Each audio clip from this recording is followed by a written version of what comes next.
नमस्कार साथियों, स्वागत है आपका आपके अपने YouTube चैनल स्टडी विद एवी में। साथियों, आप सभी लोग कैसे हैं? आशा करता हूँ आप सभी लोग अच्छे होंगे, स्वस्थ होंगे, अध्ययनरत होंगे आपके आगामी एग्जाम्स के लिए। साथियों, आज हम इस वीडियो में साइंस यानी सामान्य विज्ञान के 30 अति महत्वपूर्ण प्रश्नों का अभ्यास करेंगे, जो आपके आगामी एग्जाम्स, किसी भी एग्जाम्स के आप प्रिपरेशंस कर रहे हैं, जिसमें जीएस या जनरल साइंस आती है, ठीक है, उसमें से आपके लिए बहुत ही बेनिफिशियल होंगे, क्योंकि सामान्य विज्ञान ज़्यादातर एग्जाम्स में पूछे जाते हैं। आप किसी भी एग्जाम्स की प्रिपरेशंस कर रहे हो, आप SSC, railway, police, SI, constable, home guards या सीटेट, टेट, किसी भी एग्जाम्स की प्रिपरेशन कर रहे हैं, आपको सामान्य विज्ञान जरूर देखने को मिलता है। खासकर आप सीटेट या टेट में प्रिपरेशन कर रहे हो तो जूनियर लेवल में आपको जरूर जनरल साइंस आपको देखने को मिलती है। तो शुरू करते हैं साथियों आज का अभ्यास। आज का पहला प्रश्न है, पादप कोशिका में ऊर्जा का प्रमुख स्रोत कौन सा होता है? Option A ribosome, option B chloroplast और ऑप्शन सी माइटोकॉन्ड्रिया और ऑप्शन डी वैक्यूल। तो पादप कोशिका में ऊर्जा का स्रोत कौन सा होता है? आपको सही जवाब बताना है साथियों। तो इसका सही जवाब होगा साथियों, जो माइटोकॉन्ड्रिया होती है वो क्या होती है, यहाँ पे ऊर्जा क्या होती है, एटीपी के फॉर्म में चेंज कन्वर्ट्स होती है। तो यानी पादप कोशिका में ऊर्जा का प्रमुख स्रोत कौन सा होता है? तो माइटोकॉन्ड्रिया। तो इसका सही जवाब हो जाएगा ऑप्शन सी। बढ़ते हैं अगले प्रश्न पर। प्रश्न नंबर 2, निम्न में से कौन सा एक अपचित भोजन को पचाने वाला एंजाइम है? Option A amylase, option B lipase, option C pepsin और ऑप्शन डी इंसुलिन। तो निम्न में से कौन सा एक अपचित भोजन को पचाने वाला एंजाइम है, यानी कि जो अपचित भोजन होता है उसको पचाने के लिए यानी कौन सा एंजाइम सबसे उपयुक्त होता है? तो ऑप्शन सी यानी पेप्सिन क्या होता है, जो अपचित भोजन को पचाने का कार्य करता है। यानी पेप्सिन पेट में प्रोटीन को पचाने वाले एंजाइम होते हैं, क्योंकि प्रोटीन ही सबसे देर में पचता है। तो पेप्सिन क्या करता है, जो प्रोटीन को पचाने का कार्य करता है, जो एंजाइम होता है पेप्सिन। बढ़ते हैं अगले प्रश्न पर। प्रश्न नंबर 3, मानव हृदय में शुद्ध रक्त सर्वप्रथम किस कक्ष में प्रवेश करता है? ऑप्शन ए दायां अलिंद, ऑप्शन बी दायां निलय, ऑप्शन सी बायां अलिंद और ऑप्शन डी बायां निलय। तो मानव हृदय में शुद्ध रक्त सर्वप्रथम किस कक्ष में प्रवेश करता है साथियों? तो इसका सही जवाब आपको बताना है। तो आप बताइए इसका सही जवाब क्या होगा। तो इसका सही जवाब होगा, यानी जो फेफड़ों से जो आया जो शुद्ध रक्त होता है साथियों, वो पहले कहाँ जाता है? वो बाएं अलिंद में जाता है। तो सर्वप्रथम कहाँ जाता है? बाएं अलिंद, यानी अलिंद कहते हैं, यानी जो आपका हृदय उसके 4 हिस्से होते हैं, ठीक है। सबसे ऊपरी हिस्से यानी जो आपके अलिंद होते हैं, 2 अलिंद होते हैं, 2 निलय होते हैं, यानी बायां अलिंद, दायां अलिंद और फिर बायां निलय और दायां निलय। तो इस तरह से होता है। तो जो आपका अट्रियम बोलते हैं इंग्लिश में इसको साथियों, तो जो अट्रियम होता है उसको पहले लेफ्ट अट्रियम में जाता है, यानी बाएं अलिंद में जाता है। तो इसका सही जवाब हो जाएगा सी, ऑप्शन सी बायां अलिंद। अगले प्रश्न पर बढ़ते हैं। प्रश्न नंबर 4, निम्न में से कौन सा कारक पौधों में वाष्पोत्सर्जन की दर को बढ़ाता है? ऑप्शन ए उच्च आर्द्रता, ऑप्शन बी कम तापमान, ऑप्शन सी अधिक वायु प्रवाह और ऑप्शन डी कम प्रकाश। तो निम्न में से कौन सा कारक पौधों में वाष्पोत्सर्जन दर को बढ़ाता है? तो यानी कौन सा, यानी जब अधिक वायु का प्रवाह होता है तो अधिक मात्रा में वाष्पोत्सर्जन की मात्रा क्या हो जाती है? बढ़ जाती है, यानी कि अधिक नमी सोखती है वायु। तो इस वजह से वाष्पोत्सर्जन की दर क्या हो जाती है? वो तीव्र हो जाती है। तो ऑप्शन सी क्या हो जाएगा? सही जवाब हो जाएगा। अगले प्रश्न पर बढ़ते हैं। प्रश्न नंबर 5, निम्न में से कौन सा एक अम्लीय पदार्थ है? ऑप्शन ए साबुन, option B baking soda, option C सिरका और ऑप्शन डी चूना जल। तो जो निम्न में से कौन सा एक अम्लीय पदार्थ है? तो यहाँ पे सब क्या है आपका अम्लीय, यानी ये सब क्या छा रही है? तो अम्लीय पदार्थ यानी क्या होता है? सिरका, यानी कि जो एस्टिक एसिड होता है उसे वो कैसा होता है? अम्लीय होता है। तो इसका सही जवाब होगा ऑप्शन सी। तो साथियों, आपको वीडियो कैसा लग रहा है जरूर बताइए कमेंट बॉक्स में, और वीडियो के लास्ट में अपना स्कोर भी बताएं कि आपका स्कोर 30 में से कितना रहा। वीडियो अच्छा लगे तो लाइक कर दीजिएगा, और चैनल को अभी तक सब्सक्राइब नहीं किया तो साथियों सब्सक्राइब करके बेल आइकन को प्रेस कर लीजिएगा। यहाँ से आपको अच्छे वीडियो के ही नोटिफिकेशंस मिलेंगे। आप किसी भी एग्जाम की प्रिपरेशंस कर रहे हो, ये वीडियो आपके लिए बहुत ही हेल्पफुल होने वाला है, क्योंकि ये जो जनरल साइंस है बहुत एग्जाम्स में पूछी जाती है। तो जरूर इसको वीडियो के लास्ट तक बने रहिएगा। और अगर किसी आप सीटेट या अन्य एग्जाम्स की प्रिपरेशंस कर रहे हैं तो साथियों सीटेट के लिए अलग प्ले लिस्ट बनी हुई है, और जो अदर आप कम्पिटेटिव एग्जाम्स की प्रिपरेशंस कर रहे हैं तो आपके लिए जीएस का अलग प्ले लिस्ट बनी है। आप चैनल में जाकर प्ले लिस्ट देख सकते हैं। बढ़ते हैं साथियों अगले प्रश्न पर। प्रश्न नंबर 6, किसी वस्तु का भार निर्भर करता है? ऑप्शन ए उसके द्रव्यमान पर, ऑप्शन बी उसके आकार पर, ऑप्शन सी गुरुत्वाकर्षण बल पर और ऑप्शन डी तापमान पर। तो किसी वस्तु का भार निर्भर करता है तो किस पर निर्भर करता है साथियों? यानी कि गुरुत्वाकर्षण बल, ना कि द्रव्यमान। द्रव्यमान तो आपका क्या रहता है? फिक्स रहता है। किसी भी वस्तु का जो द्रव्यमान रहता है वो तो नियत रहता है, लेकिन जो भार है वो गुरुत्वाकर्षण के हिसाब से बदलता रहता है। तो ये यानी भार जो है वो किस पर डिपेंड करता है? यानी ग्रेविटेशनल फोर्स पर। तो ऑप्शन सी आपका क्या हो जाएगा? राइट आंसर हो जाएगा। बढ़ते हैं अगले प्रश्न पर। प्रश्न नंबर 7, रक्त का कौन सा घटक रोगाणुओं से लड़ता है? Option A RBC, option B WBC, option C platelet और ऑप्शन डी प्लाज्मा। यानी ऑप्शन ए आरबीसी मतलब रेड ब्लड सेल्स यानी कि लाल रुधिर कणिकाएं, और आपका ऑप्शन बी डब्ल्यूबीसी यानी कि श्वेत रुधिर कणिकाएं।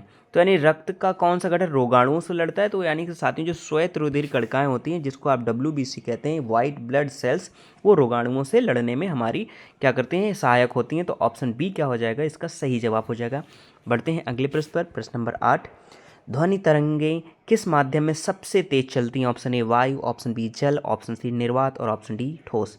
तो ध्वनि तरंगें किस माध्यम में सबसे तेज चलती हैं साथियों? तो वो चलती हैं ठोस माध्यम में सबसे अधिक तेजी के साथ ध्वनि तरंगें चलती हैं, क्योंकि जो ठोस में जो उसके ठोस के कण होते हैं वो बहुत ही क्या होते हैं, उनमें जो अंतरा आणविक जो बल होता है बहुत स्पीड से वर्क करता है, एक उसकी वजह से वो ठोस यानी होते हैं, और उनमें क्या होता है, संपर्क जो होते हैं उसके अणु पास पास होते हैं, तो इसकी वजह से उनमें जो तरंग का जो प्रवाह होता है, ध्वनि की तरंग का प्रवाह होता है बहुत स्पीड से होता है।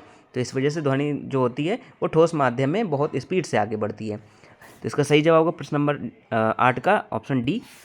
अगले प्रश्न पर आते हैं, प्रश्न नंबर 9। विद्युत धारा की एसआई इकाई है? Option A volt, option B ohm, option C ampere, option D watt. तो विद्युत धारा की एसआई इकाई है यानी एसआई मात्रक क्या है आपको बताना है विद्युत धारा का, तो क्या होता है साथियों, एम्पियर होता है। तो आपका ऑप्शन सी क्या हो जाएगा, सही जवाब हो जाएगा, यानी विद्युत धारा की एसआई इकाई एम्पियर है। अगले प्रश्न पर आते हैं, प्रश्न नंबर 10। भोजन में उपस्थित ऊर्जा मुख्यतः किससे मिलती है? Option A protein, option B वसा, ऑप्शन सी कार्बोहाइड्रेट और ऑप्शन डी विटामिन। तो भोजन में उपस्थित ऊर्जा मुख्यतः किससे मिलती है साथियों? तो जो ऊर्जा जो सबसे अधिक उत्पन्न करता है तो वो उत्पन्न करता है कार्बोहाइड्रेट। तो ये जो कार्बोहाइड्रेट होता है वो आपका क्या करता है, मुख्य ऊर्जा का स्रोत है। तो ऑप्शन सी क्या हो जाएगा आपका राइट आंसर हो जाएगा। बढ़ते हैं अगले प्रश्न पर, प्रश्न नंबर 11। प्रकाश के अपवर्तन का कारण है? ऑप्शन ए प्रकाश की गति बदलना, ऑप्शन बी प्रकाश की दिशा बदलना, ऑप्शन सी माध्यम बदलना और ऑप्शन डी उपरोक्त सभी। तो प्रकाश के अपवर्तन का कारण डाइवर्जेंट ऑफ लाइट क्या है, इसका रीजन क्या है साथियों? तो यहाँ से प्रकाश के अपवर्तन का कारण होता है यानी ये सभी, यानी प्रकाश की अगर गति बदलती है तो अपवर्तन उसी पर डिपेंड करता है, प्रकाश की दिशा बदलने पर डिपेंड करता है और माध्यम बदलने पर भी डिपेंड करता है कि कैसे माध्यम है, जल माध्यम है, वायु माध्यम है, कांच माध्यम है, कैसा क्या माध्यम है, तो इन सभी माध्यमों पर डिपेंड करता है। तो ऑप्शन डी क्या हो जाएगा, उपरोक्त सभी। इसका सही जवाब हो जाएगा ऑप्शन डी। बढ़ते हैं अगले प्रश्न पर, प्रश्न नंबर 12। ऑक्सीजन का परिवहन किसके द्वारा होता है? Option A plasma, option B haemoglobin, option C RBC, option D WBC. तो ऑक्सीजन का परिवहन किसके द्वारा होता है साथियों, आपको बताना है इसका सही जवाब। तो यह जो ऑक्सीजन कौन लेके चल जाता है, तो वो लेके चलता है यानी हीमोग्लोबिन, जो ब्लड में हीमोग्लोबिन होता है वही क्या करता है, ऑक्सीजन का परिवहन करता है। तो ऑप्शन बी आपका क्या हो जाएगा, सही जवाब हो जाएगा। जो ऑक्सीजन है यानी रेड ब्लड सेल, लाल रक्त कणिकाओं में जो हीमोग्लोबिन होता है उसी के द्वारा ये ले जाई जाती है ऑक्सीजन। अगले प्रश्न पर आते हैं, प्रश्न नंबर 13।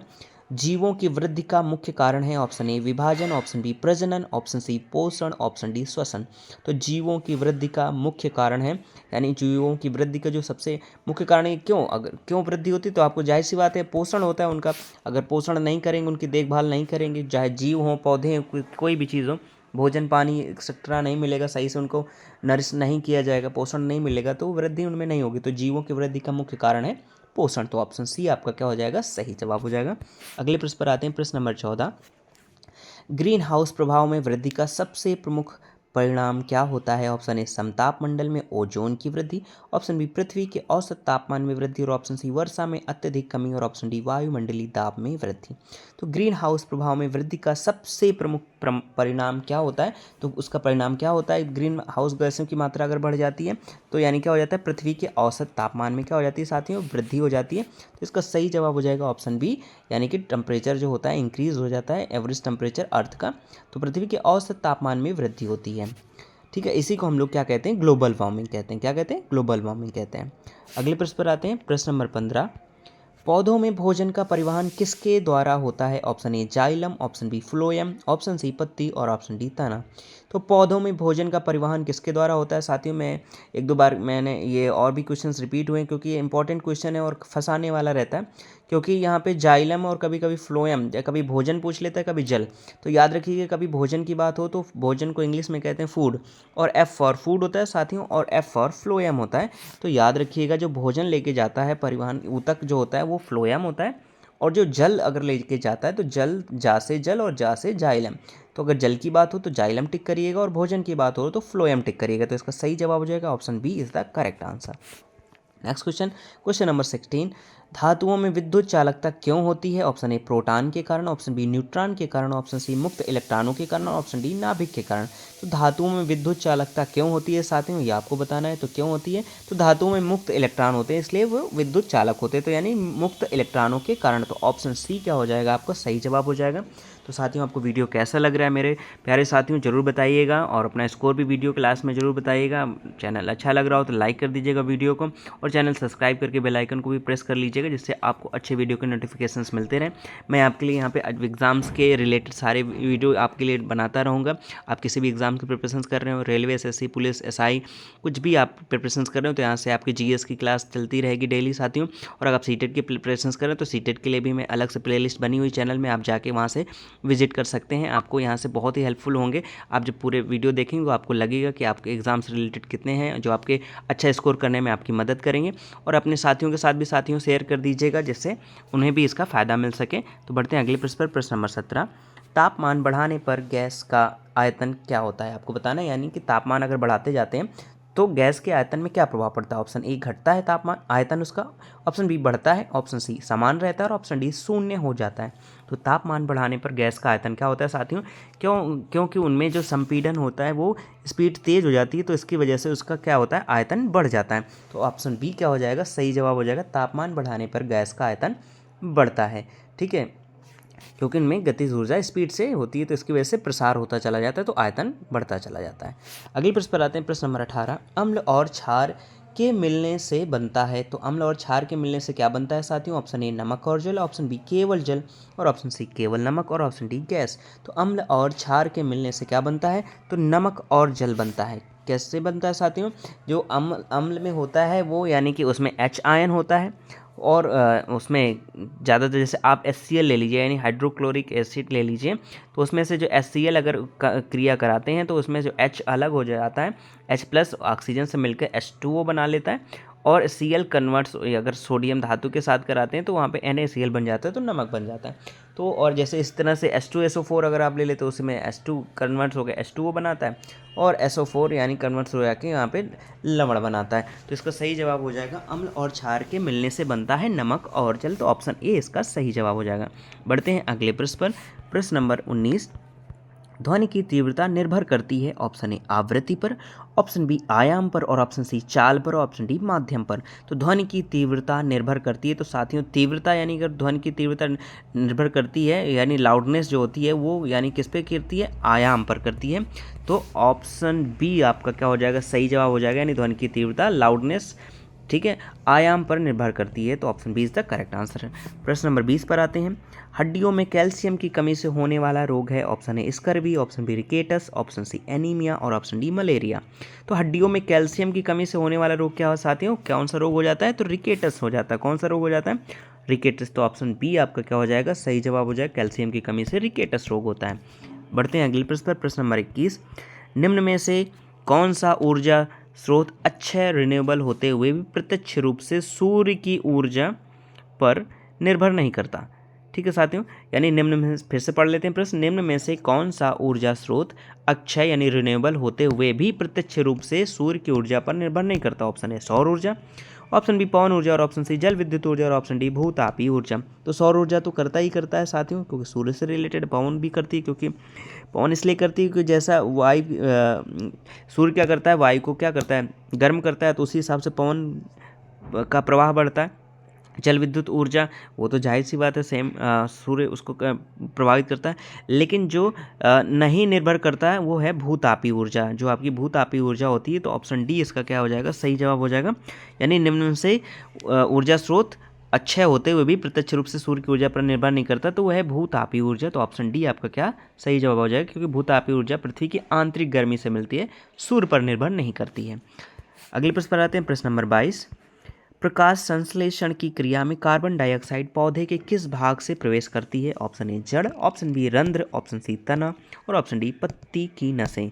तो प्रकाश संश्लेषण की क्रिया में कार्बन डाइऑक्साइड पौधे के किस भाग से प्रवेश करती है? तो आपको बताना है, तो ये प्रवेश करती है साथियों रंध्र से, जो पत्तियों के निचले हिस्से में छोटे छोटे छिद्र होते हैं, रंध्र होते हैं, उनसे कार्बन डाइऑक्साइड पौधों के भाग में प्रवेश करती है। तो ऑप्शन बी आपका क्या हो जाएगा, सही जवाब हो जाएगा। CO2 पौधों में यानी स्टोमेटा जिसे कहते हैं से प्रवेश करती है। अगले प्रश्न पर आते हैं, प्रश्न नंबर 23।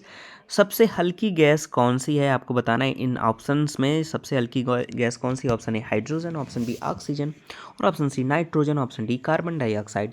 तो सबसे हल्की गैस है इन सभी ऑप्शंस में, वो क्या है, आपकी हाइड्रोजन गैस है, वो सबसे हल्की है। बढ़ते हैं अगले प्रश्न पर, प्रश्न नंबर 24। जीवों की वंशागति से संबंधित शाखा कहलाती है। ऑप्शन ए पारिस्थितिकी, ऑप्शन बी अनुवांशिकी, ऑप्शन सी शरीर क्रिया विज्ञान और ऑप्शन डी वर्ग की।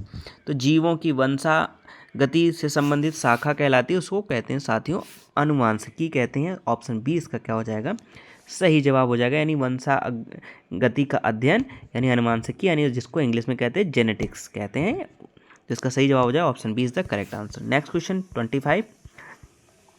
विद्युत ऊर्जा को यांत्रिक ऊर्जा में बदलने वाला यंत्र है। ऑप्शन ए जनित्र, option B motor, option C transformer, option D cell. तो विद्युत ऊर्जा को यांत्रिक ऊर्जा में बदलने का कार्य कौन करता है, तो वो करता है विद्युत मोटर करता है। तो ऑप्शन बी आपका क्या हो जाएगा, सही जवाब हो जाएगा। जो मोटर है वो कन्वर्ट्स करता है विद्युत ऊर्जा को यांत्रिक ऊर्जा यानी मैकेनिकल एनर्जी में, यानी इलेक्ट्रिक एनर्जी को मैकेनिकल एनर्जी में कन्वर्ट्स करता है आपकी इलेक्ट्रिक मोटर। तो option B is the correct answer. Next question पर बढ़ते हैं, क्वेश्चन नंबर 26। मानव शरीर में सबसे बड़ी ग्रंथि कौन सी है। Option A pancreas, option B यकृत, option C thyroid, option D pituitary gland जो होती है आपकी। तो मानव शरीर में सबसे बड़ी ग्रंथि यानी ग्लैंड कौन सी है, तो वो है आपकी साथियों कौन सा है, यकृत जो है वो सबसे बड़ी ग्लैंड है। जो आपका लीवर है मानव शरीर में सबसे बड़ी ग्रंथि है। Option B is the correct answer, liver. अगले प्रश्न पर आते हैं, प्रश्न नंबर 27। वायुमंडल में सबसे अधिक मात्रा में पाई जाने वाली gas. Option A oxygen, option B nitrogen, option C carbon dioxide, option D argon. तो वायुमंडल में सबसे अधिक मात्रा में पाई जाती गैस कौन सी, तो साथियों नाइट्रोजन गैस की मात्रा क्या है, सबसे अधिक है। यानी अगर आपसे पूछे प्रतिशत मात्रा तो 78%, यानी लगभग 78% के करीब नाइट्रोजन गैस वायुमंडल में पाई जाती है। तो ऑप्शन बी इसका सही जवाब हो जाएगा। बढ़ते हैं अगले प्रश्न पर, प्रश्न नंबर 28। ध्वनि की पिच निर्भर करती है। ऑप्शन ए आयाम पर, ऑप्शन बी आवृत्ति पर, ऑप्शन सी चाल पर, ऑप्शन डी माध्यम पर। तो आपको इसका सही जवाब बताना है, यानी ध्वनि की पिच निर्भर करती है तो किस पर निर्भर करती है साथियों, वो निर्भर करती है आपकी आवृत्ति पर यानी फ्रीक्वेंसी पर निर्भर करती है। ठीक है, तो इसका सही जवाब होगा option B is the correct answer. अगले प्रश्न पर आते हैं, प्रश्न नंबर 29। पौधों में वाष्पोत्सर्जन अधिकतर किस भाग से होता है। ऑप्शन ए तना, ऑप्शन बी जड़, ऑप्शन सी रंध्र, ऑप्शन डी पत्ती की नसें। तो पौधों में वाष्पोत्सर्जन अधिकतर किस भाग से होता है, तो ये होता है साथियों किससे होता है, आपके रंध्रों से होता है। तो इसका सही जवाब हो जाएगा option C is the correct answer, stomata इसको कहते हैं। तो साथियों आपको वीडियो कैसा लगा जरूर बताइएगा मेरे प्यारे साथियों। आपका स्कोर कितना रहा वो भी आप कमेंट में जरूर लिखिएगा, कितना स्कोर रहा 30 में से। और वीडियो अच्छा लगा हो तो लाइक कर दीजिएगा साथियों, और चैनल्स को अभी तक सब्सक्राइब नहीं किया तो सब्सक्राइब करके बेल आइकन को प्रेस कर लीजिएगा, और अपने और भी जो आपके दोस्त हैं, यार हैं, फ्रेंड्स हैं, उनको भी शेयर कर दीजिएगा जिससे उन्हें भी इसका बेनिफिट मिल सके। आपको लगा होगा मैंने कोई इधर उधर की कोई चीज़ें नहीं, आपके एग्ज़ाम से रिलेटेड चीज़ें बनाई। आप एग्ज़ाम पेपर उठा के देखेंगे इसी तरह के क्वेश्चंस आते हैं जो आपको यहाँ से मिलेंगे आपको 100%। ठीक है, आप railway, SSC, police, SI, constable, home guard जिस भी एग्जाम से प्रिपरेशन कर रहे हैं, सीटेट, टेट, किसी भी एग्जाम्स की प्रिपरेशन कर रहे हैं, आपको 100% क्वेश्चन ऐसे ही मिलेंगे। तो क्वेश्चन आज के अंतिम प्रश्न पर आते हैं, प्रश्न नंबर 30। विद्युत परिपथ में धारा को मापने का यंत्र है। Option A voltmeter, option B thermometer, option C ammeter और ऑप्शन डी बैरोमीटर। तो विद्युत परिपथ में धारा को मापने का यंत्र है, यानी धारा यानी जो करंट होती है वो किससे मापते हैं, तो साथियों मापते हैं आपके अमीटर से, एम्पियर। इसलिए धारा का जो मात्रक होता है क्या होता है, एम्पियर होता है, वो एमीटर से मापते हैं। तो option C is the correct answer हो जाएगा। तो साथियों आपको वीडियो कैसा लग रहा है जरूर बताइएगा, आपका स्कोर कितना रहा जरूर बताइएगा, लाइक कर दीजिएगा, सब्सक्राइब कर दीजिएगा। वीडियो क्लास तक बने रहने के लिए आप सभी का थैंक यू सो मच।